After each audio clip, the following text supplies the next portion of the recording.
So is this one of the coolest shotguns you can get on the market? Let's talk about the KUSA Komrad. So welcome back to the Muzzle Bro channel, everybody, and today we're chatting a little bit about a kind of interesting AK variant. So this right here is the Kalashnikov USA Komrad shotgun, which is kind of going to be a clone of the Russian Siga 12. For those of you that do not know, the Siga 12 is basically an AK that they just switched to 12 gauge. The Siga 12s are kind of difficult to find in the US market due to the Russian import bans that we're currently experiencing, but Kalashnikov USA used to make this kind of Siga 12 clone, so I picked one up a couple of years ago. As y'all already know, I'm kind of an AK nerd, so anytime I get to pick up a cool, like, kind of AK platform, I'm absolutely here for it. And at the time, I was kind of doing a lot of hog hunting out in the woods, and I was like, who the hell doesn't want to shoot a hog with a 12 gauge AK? So with this weapon specifically, there are a couple of things I like, there are a couple of things I don't like, and we'll kind of dive into that here. So kind of starting with a couple of positives, you can actually see right here that this weapon does have an adjustable gas block, which is pretty cool, because I know for a lot of semi-automatic shotguns, they can have issues cycling those lower brass rounds. Why would you want to shoot lower brass? Well,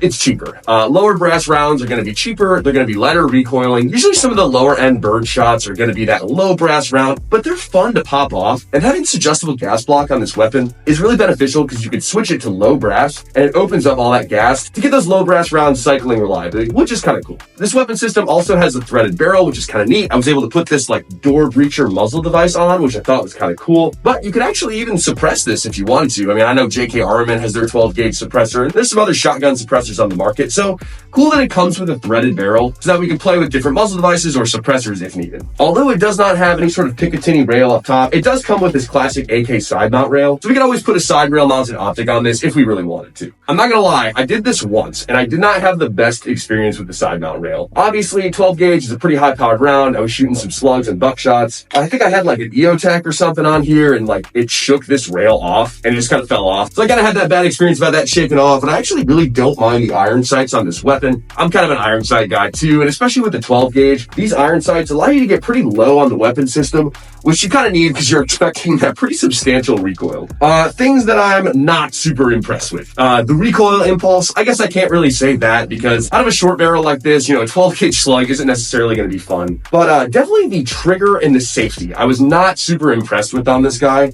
They just kind of gave me that classic AK safety. They didn't give me any sort of enhanced safety. So to actuate the safety, you really have to reach around and get that middle finger on there. And I could switch that out, but you know, I just kind of figure from the factory, I think these types of weapons should just come with some sort of enhanced safety, just so I don't have to buy another part. I mean, this wasn't a super cheap gun. I think this ran in at about 13 or 1400 bucks. And for essentially a range toy, meh, right? I wish it would have came with a better safety. Aside from the safety, the trigger on it is also not great. And I know it's not like a high-speed weapon, but to have kind of a mushy AK trigger is kind of a surprise because usually the AK triggers just in any random AK are pretty darn good. We'll go ahead and show you guys that trigger. So we got quite a bit of mush, and then you kind of hit a wall, it rolls into it, and it breaks. The reset is nothing too phenomenal. It's actually pretty long. So we're going, and it resets. Like, it's just not a great trigger. And again, I know this isn't going to be like a high-speed AR, but for a weapon that costs north of 1,300 bucks, should kind of come with a better trigger, in my opinion.